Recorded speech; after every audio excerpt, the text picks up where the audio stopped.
Welcome back to your channel, Leo Storyland. Here we uncover real Reddit stories. If you liked my video, please like, share, subscribe.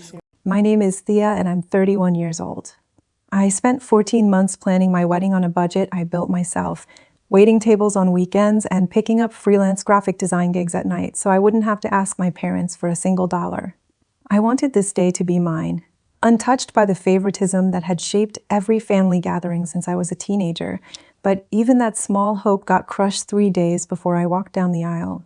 My mother sent a text that I read while sitting on my bathroom floor in my wedding dress during the final fitting, and the words are burned into me.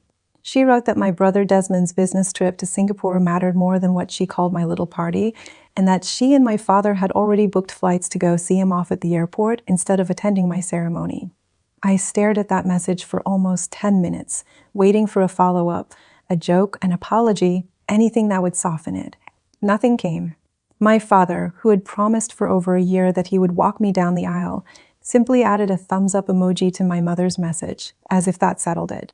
Growing up, I was always the quiet achievement nobody noticed. Desmond got the trophies displayed on the mantle, the college fund that never ran dry, the constant praise for choices that were, frankly, unremarkable. I got a scholarship to state school that I earned entirely on my own merit, and my mother's response was to ask why I hadn't applied somewhere with better name recognition. I learned early that competing for their attention was pointless, so I stopped trying, and I built a life for myself that didn't depend on their approval. I met my fiancé, Rowan, 2 years ago at a pottery class I signed up for on a whim, and from the very first conversation, he made me feel like the most interesting person in any room. He proposed on a hiking trail we'd hiked a dozen times before, at the exact spot where we'd had our first real conversation about what we both wanted out of life. Planning the wedding with him was the first time I felt like a priority to anyone, and that made my parents' text cut even deeper. By the morning of the wedding, my parents were already boarding a flight to Singapore. I found out through a photo my aunt sent me, my mother and father grinning in an airport lounge, my brother between them holding a boarding pass like a prize. I had exactly 4 hours before the ceremony and no one to walk me down the aisle. My coordinator, a calm and steady woman named Odalise, noticed I'd gone pale reading the photo and asked what was wrong. When I explained, she didn't offer pity. She offered a solution. She mentioned that the venue's landscape architect, a widower named Julian Thorne, who had been overseeing the garden restoration for the past 3 weeks while we finalized ceremony details, had mentioned more than once how impressive my planning had been, how rare it was to see a bride handle every logistical detail herself without complaint. Odalise asked if I wanted her to see whether he'd be willing to step in. I laughed at first, thinking it was absurd, agreeing to have a near stranger walk me down the aisle at my own wedding. But desperation and dignity make strange bedfellows, and within the hour I was sitting across from Julian in the venue's greenhouse, watching him listen to my situation with a seriousness that surprised me. He said yes without hesitation, told me that family isn't only defined by blood, and that he'd be honored.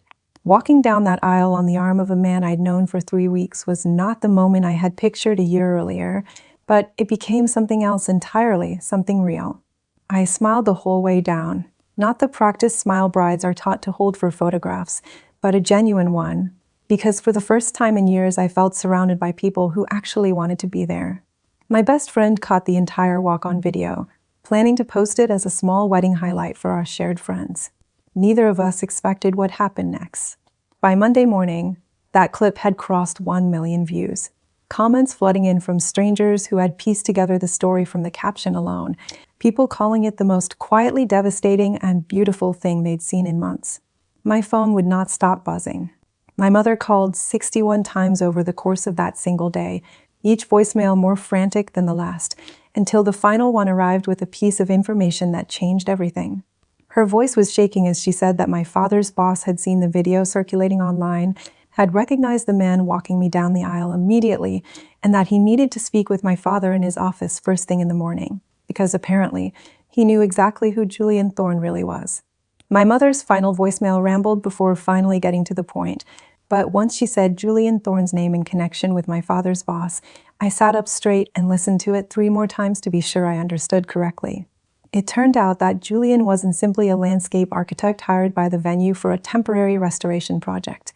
He was the founder of Thorn Horticultural Group, a company that had quietly acquired 3 of the largest commercial landscaping contracts in the state, including the multi-year account tied to the corporate campus where my father had worked for the past 11 years. My father's boss, a man named Gerald Whitcomb, sat on the board that had personally approved that contract renewal only months earlier, and he had met Julian face-to-face during the signing. When that wedding video crossed his desk through a colleague who'd shared it on social media, he didn't need context or captions to recognize the man in the navy suit walking a bride down the aisle. He recognized him instantly, and the sight of one of the company's most valuable business partners standing in for a father who had abandoned his own daughter on her wedding day was not something he could simply scroll past. Gerald called my father into his office first thing Monday morning, and according to my father's own panicked retelling later that week, the meeting was brutal. Gerald asked bluntly why a respected business partner had been standing in for him at his daughter's wedding, and my father, caught completely off guard, tried to stammer through an excuse about a family emergency involving my brother. Gerald reportedly cut him off and said he didn't appreciate being lied to, and that he found it difficult to trust the judgment of a man who would abandon. And this incident became the excuse leadership needed to sideline him from the promotion he'd been angling toward for over a year. I didn't feel triumphant hearing this, only a strange, hollow confirmation that the people I'd spent my whole life trying to please had built their world on the exact same conditional love they'd shown me since childhood, and now I was collapsing under its own weight. My mother's calls didn't stop after that first day. She left message after message insisting I needed to publicly clarify the situation, to post something explaining that it was all a misunderstanding, that of course they loved me, that Desmond's trip had simply been unavoidable, and I was blowing things out of proportion. I let every call go to voicemail for 4 straight days while Rowan and I were on our honeymoon in the mountains, finally away from the noise, finally able to breathe. When I did call her back, I kept my voice level and told her that I wasn't interested in managing her image or smoothing over what she and my father had chosen to do. I told her that choosing Desmond's flight over my wedding wasn't a misunderstanding. It was a decision, and decisions have consequences whether or not the internet happens to notice them. She cried, she argued. She brought up every sacrifice she claimed to have made raising me, and I let her finish before telling her calmly that I hoped she and Dad could figure out how to rebuild whatever they damaged at his job, but that it had nothing to do with me anymore. Julian and I stayed in touch after the wedding, and what started as a favor between near strangers became a real friendship neither of us expected. He told me once, over coffee a few weeks later, that he'd lost his own daughter to a car accident 6 years earlier, and that walking me down that aisle had given him something he thought he'd never feel again, the quiet honor of standing beside someone on the most important day of her life. He said watching my parents' absence with his own eyes had made him angry in a way that surprised him, because he knew firsthand what it meant to lose the chance to walk a daughter down an aisle, and he couldn't understand 2 people choosing to give that chance away voluntarily. Rowan and I invited him to dinner regularly after that, and he slowly became a fixture in our life, the kind of steady presence my own parents had never managed to be.